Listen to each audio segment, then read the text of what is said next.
We live in this town. This is a town of cheesesteaks and hoagies. I grew up on them. They're wonderful.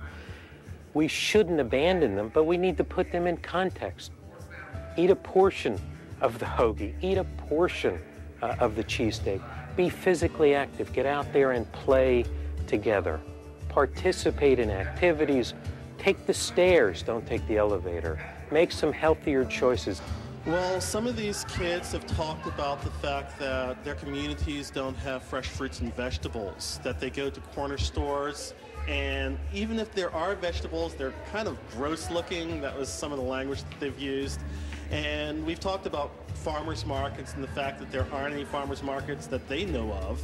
And they also talk about the fact that there isn't a lot of physical activity in school and that they're sitting down all the time, and gym really isn't a requirement for a lot of our school-age children. If we were to come in and help a community, where are those areas of focus? Is it needs of education? Is it funding to build playgrounds? What is the real barrier out there?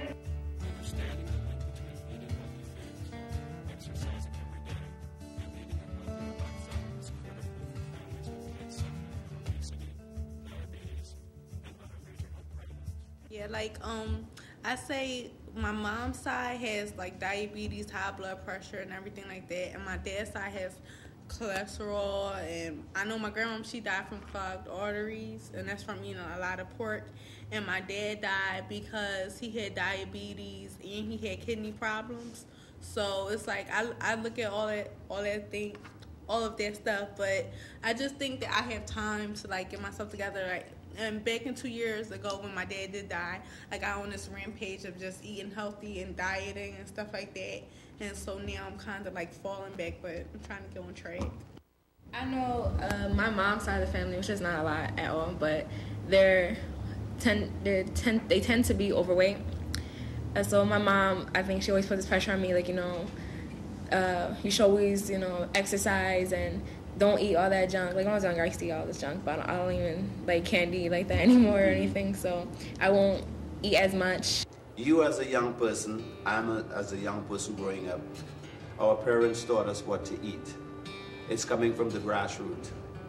The teachers could tell you what to do, but if the kid is not getting the right food, or the parents is not giving them the food to eat, what they should eat, and tell them what not to eat, then there's a problem.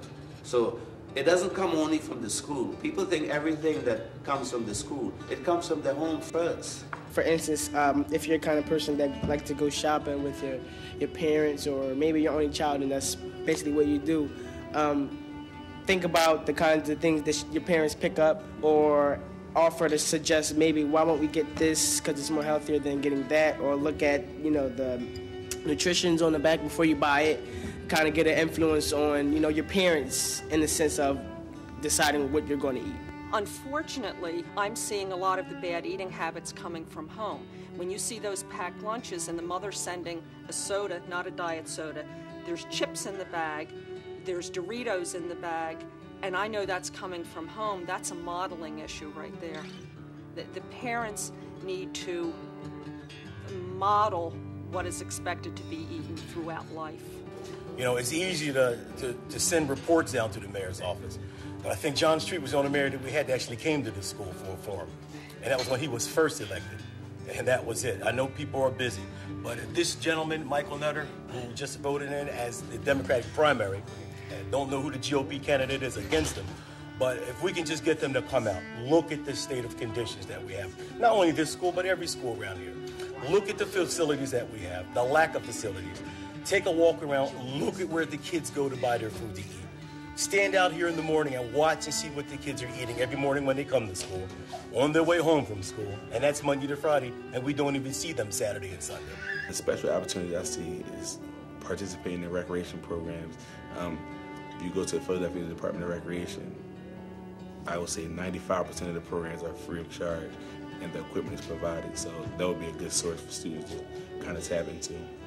I think we recognize that the critical element in this, the solution, is really at the community level, is one family at a time, is all of us taking the responsibility of working together. Obviously, look at the future, if you eat well now, exercise, and do everything, maybe your days would be a little bit longer, or you would be more healthy when you get older, or you won't look as bad.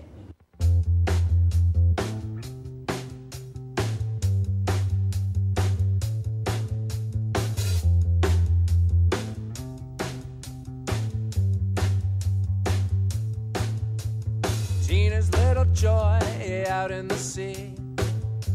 You'll come back to me. Icicles in May, ambivalent June, bleached in your tight boots. No, you always learn from your students, as long as you're living. And always remember that. As long as we're living, we'll always learn. I am trampled in the heartache parade, handcuffed to a barricade.